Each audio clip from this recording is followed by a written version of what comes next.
Hello,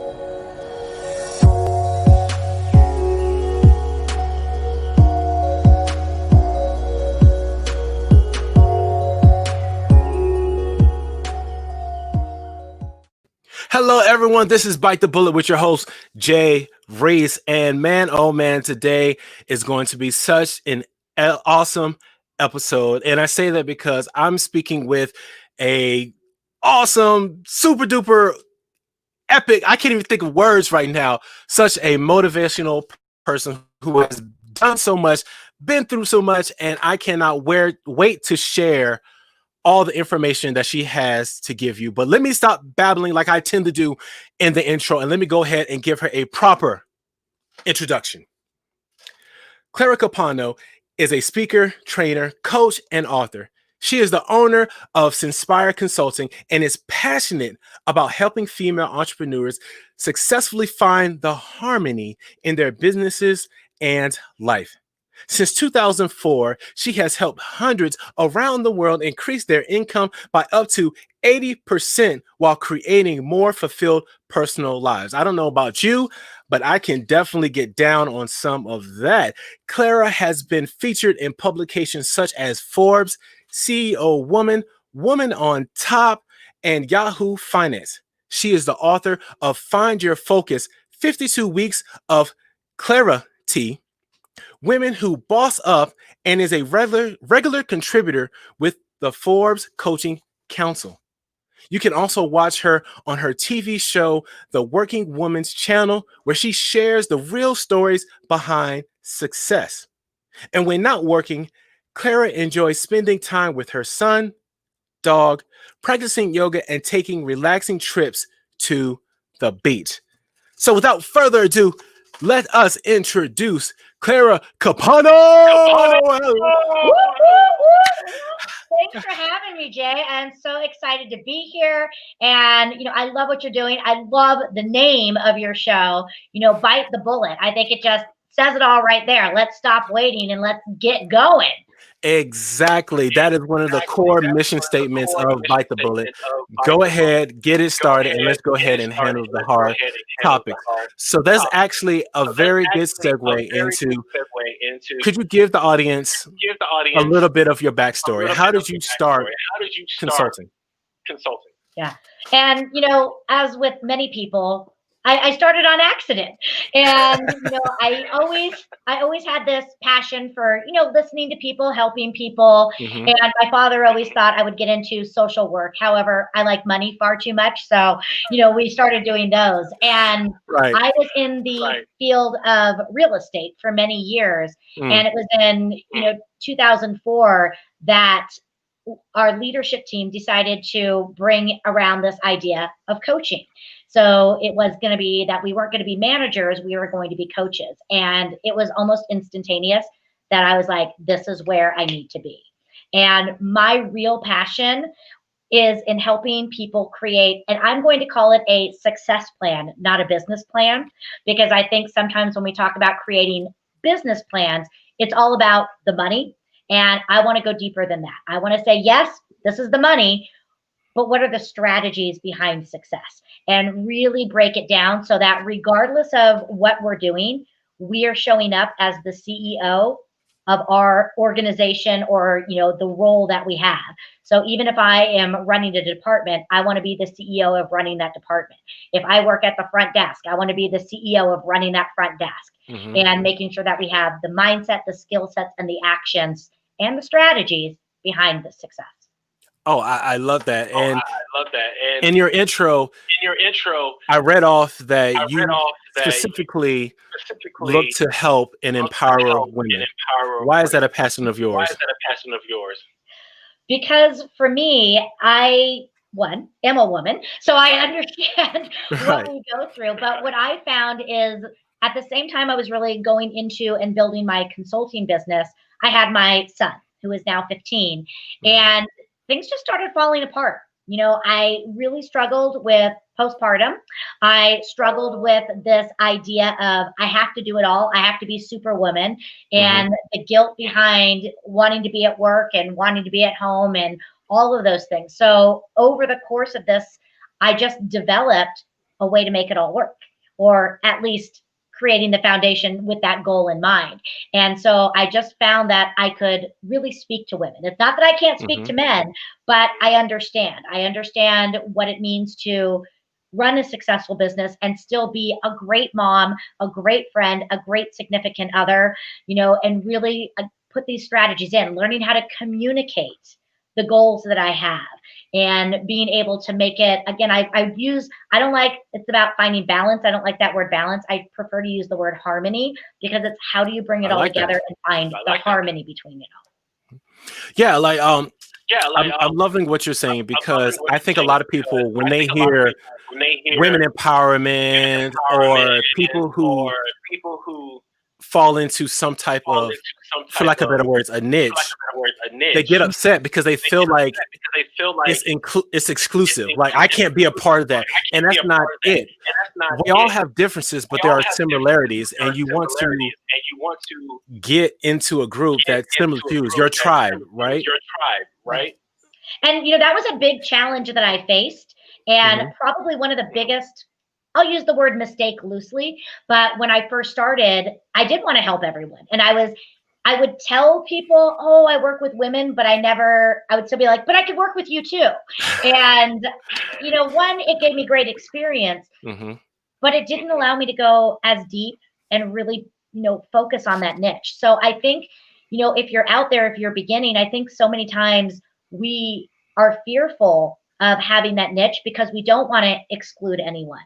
But I can serve at such a higher level, and there are so many people in our niches, and we have to have that mindset of abundance. And what I realized is I was coming from a mindset of scarcity.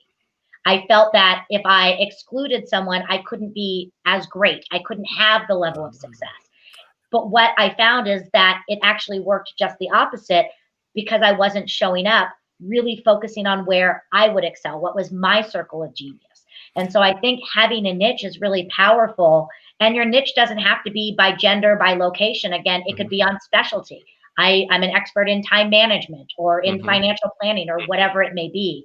But I think, finding a niche and honoring that niche and not being afraid of it. There are so many people that we can help, and we can truly help them at the best level possible when we know where our circle of greatness lies.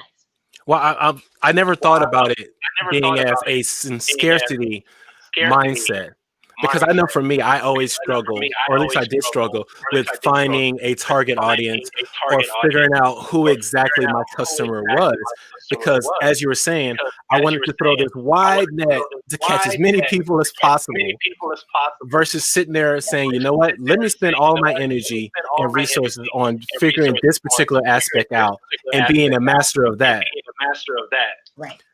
So, yeah, and when, for me, I was doing a lot of individual coaching. And what I had to do is I'm like, I can't coach 150 individual people. I can coach maybe 25 individual people. So I really want to focus on who do those 25 people need to be. And, again, the abundance starts to grow from that. So what was the challenge of your mindset when you had to make that shift of saying, you know what, I need to focus on this versus doing it the way I used to? Saying no, and being a disappointment, disappointing someone. That's my big one, because I love to help people. I love to be a resource. And I think in my mindset, it was either I can help you or I can't help you. There was no in between. And what I have learned is I can really go deep with my niche, but that doesn't mean I can't help others too. They can still watch my TV show, even though it's directed towards women. They can still watch it. They can still read my articles. If they need something, they can still call me and I can answer their questions. And one of the best ways I could even serve them is by directing them to someone whose niche it is to help them in what they're willing to do. But it's not all or nothing. And you can still be there and be a resource. And I had to learn that saying no didn't have to be a negative thing. It could really be a positive thing, because when you say yes to one thing, you have to say no to something else. So if I was saying yes to people that were outside of my niche, then I was saying no to somebody in my niche. And I really had to just pay attention to that and get rid of the fear and realize that I'm not disappointing people, when I have to honor myself and know that I have to show up and do this for me and for my passions. but I can still be a resource to them in other ways. Oh, so if you don't mind me grabbing onto something you just said, you didn't want to be a disappointment to others. Do you mind elaborating or expanding on that? Sure. Well, if somebody came to me and said, can I help you?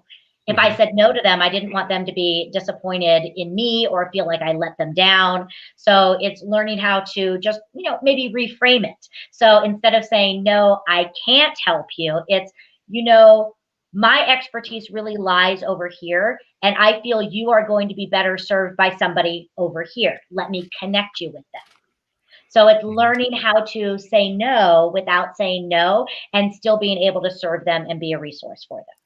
And see, it's always about being able to spin things in a positive manner, regardless of what the situation is, right? And I'm loving the fact that you were able to learn that sometimes you just got to say no. Because I think a lot of us, whether it's personal, professional, we don't know how to say no. We don't. No. And then it's so big, and we have to understand that it's not a negative thing if we can explain, communicate, and frame it the right way. Because people are going to want us to say yes, because that's what benefits them.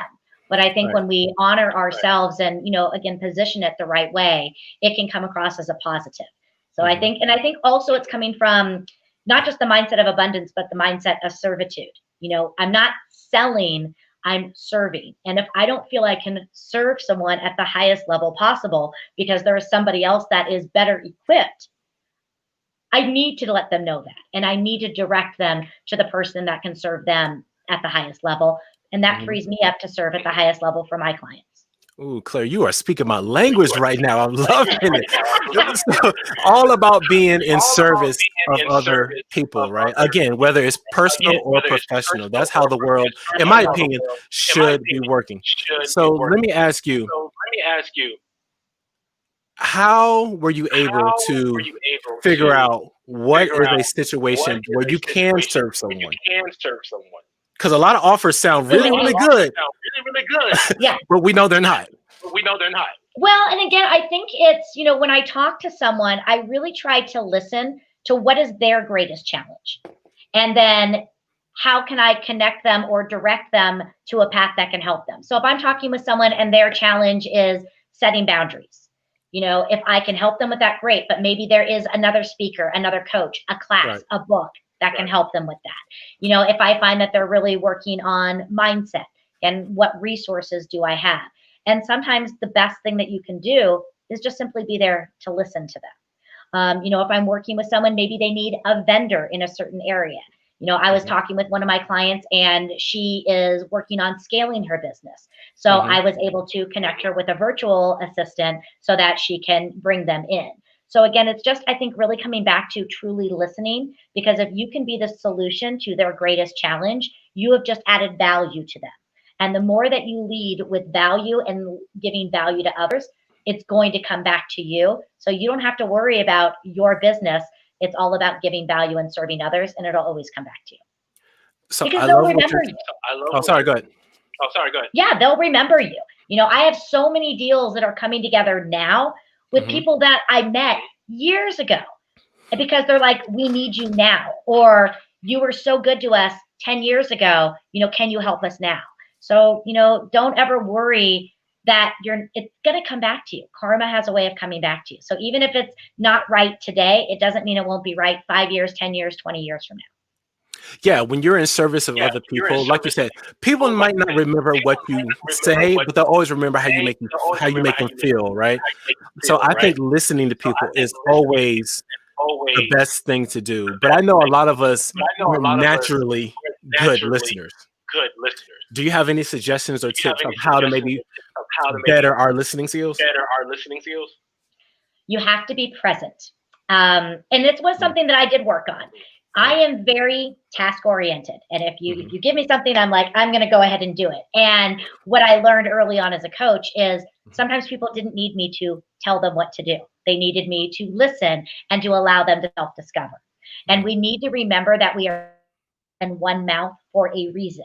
We are supposed to be listening more than we are talking. Yes. So I think really being present. And one of the things that I do is when I talk with someone, in the back of my head, one of the questions I have is, what did I learn from this conversation? And that really helps me to be present. So it's, what am I learning? Maybe I'm learning they need help. Maybe I'm learning everything's great, whatever it is, but that really helps me to be present. And then I think following it up with the skill set of asking questions, because I think listening and asking questions go hand in hand, because I only learn when I get them speaking. So it could be, well, tell me more about that. Or can you expand on that for me? Or how could that help you better if you had that?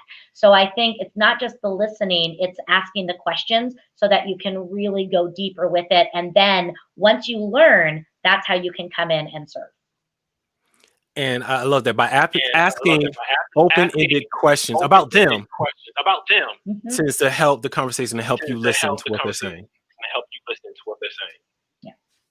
And then you could do other things, such as, you know, put a rubber band on your wrist and do that so that it just distracts you from other things and all you're doing is being present and listening. Other things I would really encourage you to do is, you know, put your phone away, or, you know, put it on silent, close down the other tabs so you're not distracted with incoming things coming up. I know when I was working in an office and I would have clients coming into my office to meet me in person, I would, you know, do all of those things, but I also had a window and I installed blinds, and I would close the blinds so that I wouldn't be distracted by people going by. So you have to, again, be aware, because we could get distracted every few minutes. So I think putting some of those safeguards in so that you can minimize. The distractions are never going to go away completely, but the more that you can minimize them, the better it will be. I agree with you.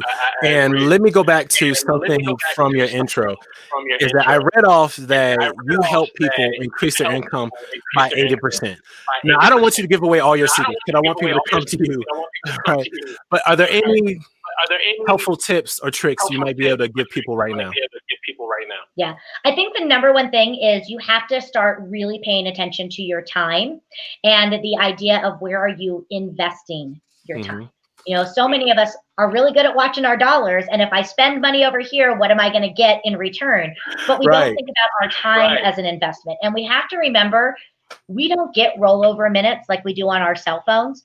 So it's, everything is an investment, both in your personal life as well as in your business life. And if you're going to work 30 hours a week, 40 hours a week, whatever it is you want to do, are you investing those in the right area? And so I really get people to start looking more strategically at how they are showing up and investing their time.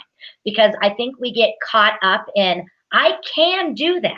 And yeah, we're very capable beings. We can do a lot of things, but that doesn't mean we should do these things. Again, going back to what is my role as a CEO? And I think when you can start to really protect your time and invest your time in the right areas, that's a big thing. When you start really focusing on the core things that you should be doing and do those at the highest level possible, right there is a big game changer. Oh, and I love that, because don't get me wrong, I am not perfect at managing my time yet. But one of my favorite quotes came from the movie Jurassic Park, and it says, "You guys were so busy worrying about if you could, you never asked yourself, should you?" Right? Absolutely true. And I say that to myself all the time about multiple different things.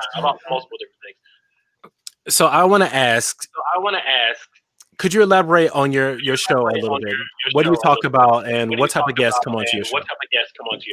Well, thank you so much. We actually just finished shooting season 2 yesterday. And this was a huge passion of mine. As I mentioned, you know, as I was going through my growth, I started to just, you know, learn that as a group, we are so much stronger together. So my TV show is called The Working Women's Channel. And what I really wanted to do was bring in women in business. Some are moms, some just are women entrepreneurs, but we're sharing the real side to success, because it's very easy to stand up and just say, just follow your dreams and you can do it. But the truth is, success isn't always pretty. And there are days where we're curled up on the floor just wanting to quit. So I have identified some women that just have some really amazing stories, and being open and vulnerable enough to share the obstacles that they have had and how they continue to show up. One of my guests in season 1, you know, her son at the age of 10 months old was diagnosed with neuroblastoma. So how do you continue to show up? And run your business when your son has cancer? I have somebody else, and they talk about the power of delegating because they were finding they were growing their business, but the only way they had the time to do that was to steal time away from spending time with their family and taking care of themselves. I've had women who have struggled with overcoming health issues. So it's just, again, sharing those and having the messages of never giving up, asking for help, getting rid of the shame and the guilt. The very first episode I did was my mom. And my mom, who grew up, in the 40s and 50s, who knew she wanted to be a career mom. She told her 8th grade home ec teacher, I don't need to learn how to cook because I'm going to be a career woman. Well, back in that day and age, that really wasn't the norm and accepted. Yeah. So how did she work around that and be able to still honor herself? And we talk a lot also about what are the trade-offs, because, success, you have to have trade-offs. Again, going back to, you can't do it all. So being open and to share what are some of the trade-offs we need to make as women in business to be able to open the door for success, and again, still keep that harmony and balance on the other side. So it's just been a very beautiful journey, and I, really hope to go more global with it. So I would love people to be able to watch that and be able to share it with others. I think you're onto something, because this day and age, there are so many people looking for authenticity with social media blowing up and having people project perfection. People want realness. They want to know what's really going on behind the scenes. And I think you and all your guests sharing stories of just what really goes on and the stress and the challenges is what the world is needing right now. Yeah. I agree. And again, that's what really connects us. Outside of food, clothing, and shelter, human connection is the next thing that we crave. And I don't think we can truly connect until we truly are open enough to be authentic. I agree completely. So if you don't mind me asking, what is probably, or maybe let me rephrase, what maybe is your biggest challenge you've faced so far, being a woman who has many hats that she wears? Right. And I think, it is that idea of time. I have obviously my personal life. I have my writing that I do. I'm working on my 3rd book. I have, my TV show, my speaking, my coaching. So it's, how do I manage it all, and how do I work on getting all of these things done?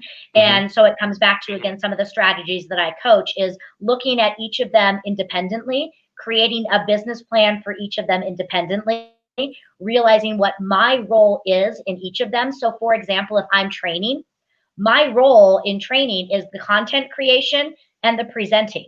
I don't need to get involved in the PowerPoint presentations, in the marketing of them, and putting some of those behind the scenes items together, because my focus really needs to be in the other areas. So starting to, look at those. And then I have a weekly business planning meeting with myself every Sunday. And I say, okay, when we're going into the Censpire Corporation this week, what do we need to focus on? What is going to be required? And I'm able to sort of identify in each area what I need to focus on. And that helps me, I'm not gonna say it's perfect, but that helps me to compartmentalize it and be more strategic and more purposeful with it all. So Claire, you seem like a very organized person.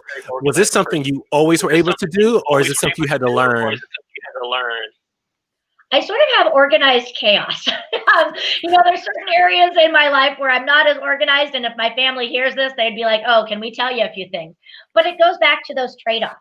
Like, I am very organized in my business and when I show up and everything, but I'm not so organized, say, on the home front, which is why I hire a house cleaner, which is why my 15-year-old now, as part of his chores, is doing laundry and washing the car, because those are things for me. That was a trade-off I was willing to make. I was willing to allow the carpets not to be vacuumed every day so that I can invest that time in growing my business and in serving my clients. So again, you have to look at those and know that, there are trade-offs that we have to make. But I think as far as organization on the work front, and as far as the things that are important for me, they were instilled with me in a younger age. I think when I was in school, I loved school. I was very academic. And so I developed very good study habits and performance habits when I was younger, and that definitely carried forward. But that's not true for everyone. And so I think if these are areas that you want to grow, they are skill sets. Start small. Start with, whatever it is. Maybe it's your morning routine. Start with maybe your database or whatever it may be, and seek out others that are successful in those areas. Outside of me, some other people that I look to who do great, Brendan Burchard is amazing when it comes to creating high performance habits. Mel Robbins has some great ideas with her 5-second rule. So there are people out there, or even somebody in your own circle. It doesn't matter if they're in your industry or not. And don't be afraid to ask for help. There are professional organizers that can come in and organize your office to make it more functional for you. So. Oh, I love that, because I think a lot of us forget how easy it is to ask. Well, I shouldn't say how easy it is to ask for help, but if you don't ask, you won't get. Exactly. Yeah, very true. So, Clara, I think this might be a very good place to transition to the Bite the Bullet questions. Bring them on. Oh, bring them on. Oh, she is ready. Now, ladies and gentlemen, Clara has not seen these questions. She has no clue what is coming her way. Now, I know she said bring it on, but I'm sure she is shaking right now. Yeah, terrifying. All right, here we go. What motivates you to do what you do?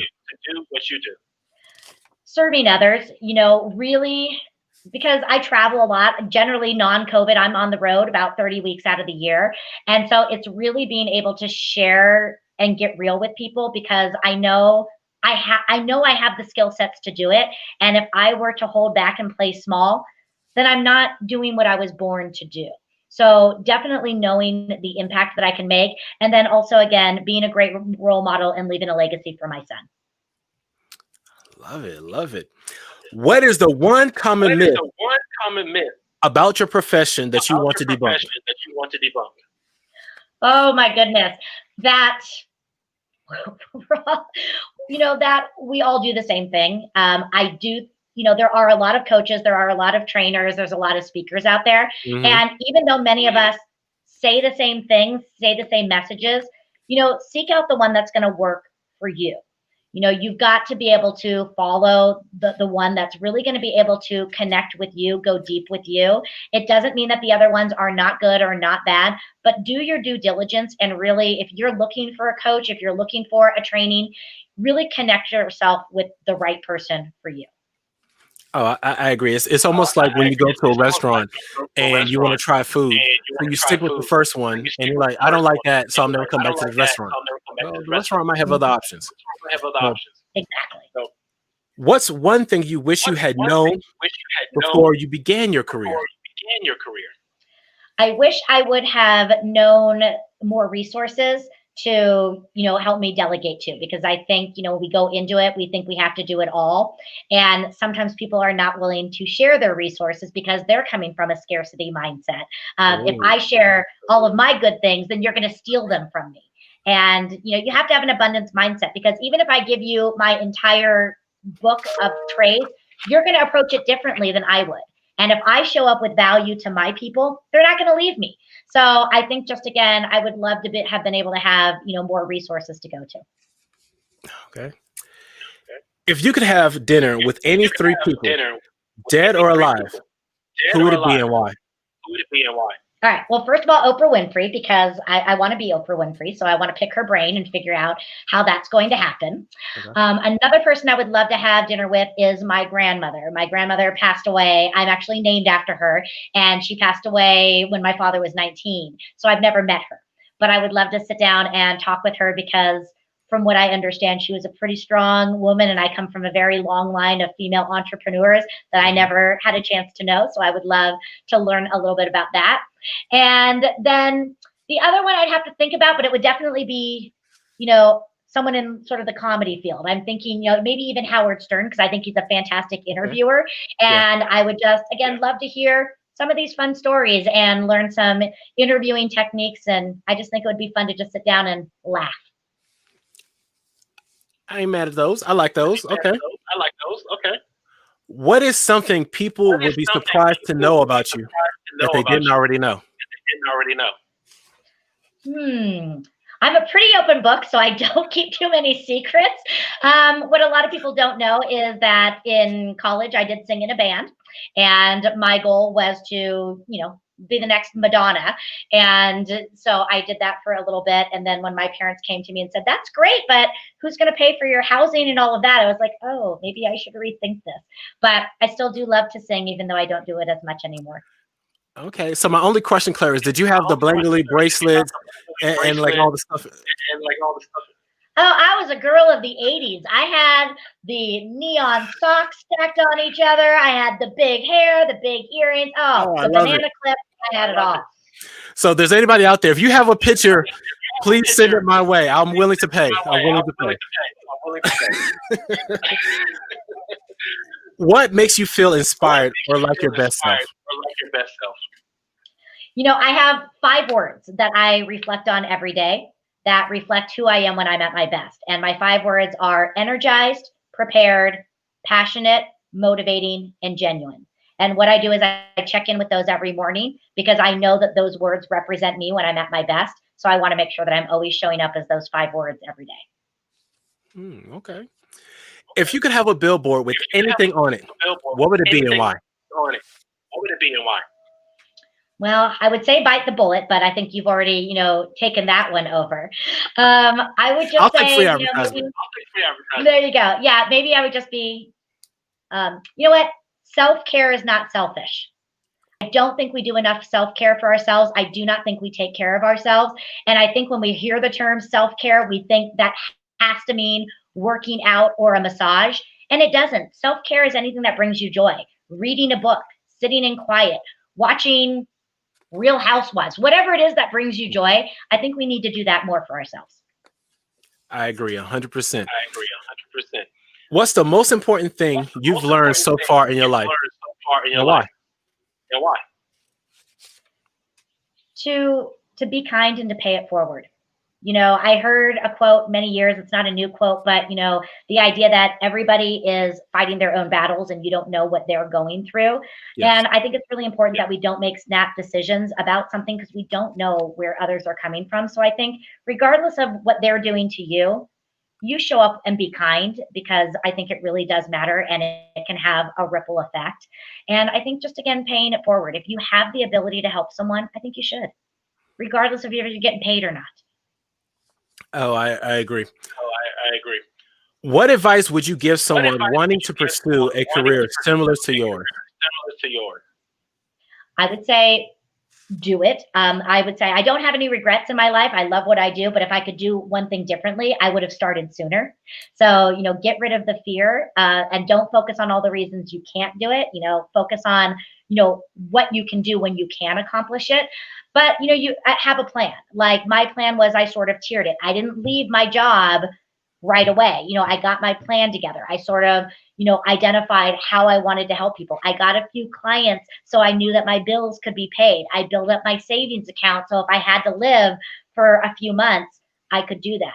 And then I think also really surround yourself with good mentors. Really get clear on who is it you want to become and look to others that are having success in those areas and pick their brains. If you don't know them personally, again, follow them on, listen to their podcasts, read their books, but success leaves clues. So find out what others are doing and then bring it in and mold it to your authenticity, but pay attention to others. Absolutely. Wow. What is, in your opinion, the best tip for making the world a better place? Gratitude. I think, when we wake up with a grateful heart and, are grateful for what we have and it's not about focusing on what we don't have, but I think it has that ripple effect. And when I can wake up and be grateful, that energy translates out. And, I heard a quote one time and it said, "We don't speak languages, we speak in frequency." And it's that energy that we have. And when we can show up with a grateful heart, that energy does connect us with others. And I think that's the best way to change the tide. Oh, agreed. So we only have a few more questions left. They're going to get harder. You ready? If you could turn back time and talk to your 18-year-old self, what would you tell her? One, I would say you're going to be great, you're going to be awesome. I would let them know that to trust your gut and trust your intuition a little bit more, and to not be afraid of failure. I'm not going to say I was a perfectionist, but I definitely am an overachiever, and I can tend to hold back until I know things are going to be okay. And I think knowing that failure is actually a great thing and we learn from it. So to take the leap, take the risk, and not to hold back. Agreed. What are you afraid of? Well, I'm afraid of failing. I don't like to fail. I don't like to, again, disappoint people. I think my biggest failure is I've changed it to thinking, rather than, the idea of looking at, well, what if I don't do this? And focusing on, what is my life going to look like if I don't take these chances? And I just would be afraid to not live my life fully engaged and living fully following, my heart and giving in the best way that I can. Yes. If in 150 years, science fails to save us all, Clara, and the only thing that's left is a book about your life, what would the title be? And what would the back say? Well, I think we go off my name like my other one, and the book would be called Finding Clarity. And it would be, Clara-ty. And right. I think it would just be about, the stories of failures, obstacles, knowing it's going to be okay, trusting yourself, just so others know they need to do the same things and not hold back, bite the bullet, trust themselves, surround themselves with right people, live with kindness and gratitude. I'm loving that. I'll pick that book up in a heartbeat. What are the best resources that have helped you along the way?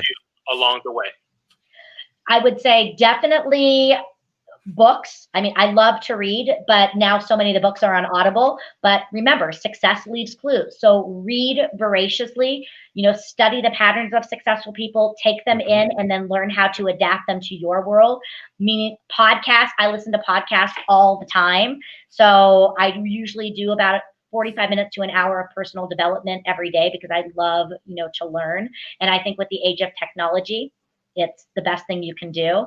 I would say also focus on your relationships over dollars. Relationships are key, and you need to learn how to cultivate, leverage, and take care of those relationships, because they are so important in your business and your life. Yes, absolutely. So we're down to the last question. I saved the hardest one for last. Are you ready, Clara? You got it. Where can our listeners connect with you online? That is wonderful. So I would love to have them follow me. I would say I'm probably most visible on Facebook. So they can just find me at Clara Capano or Censpire Consulting. I am on Instagram under Clara Capano and the Entrepreneurial Mom.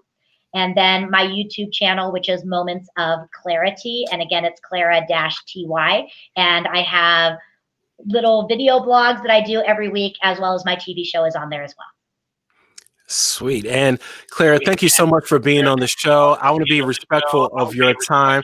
But before I let you go, are there any final thoughts you'd love to share with the audience today? I just think we have so much abundance in front of us, and we create what we expect. So I really encourage you, regardless of what you're going through, what good times and bad, always focus on the abundance, the opportunity, the love, and the gratitude, and you'll never go wrong. I can't disagree with that. That is awesome, and I love it. So everyone, this has been Bite the Bullet. Thank you so much for tuning in, whether live or when it recycles through the algorithm. We appreciate you. This has been Bite the Bullet. We will catch you later. See ya.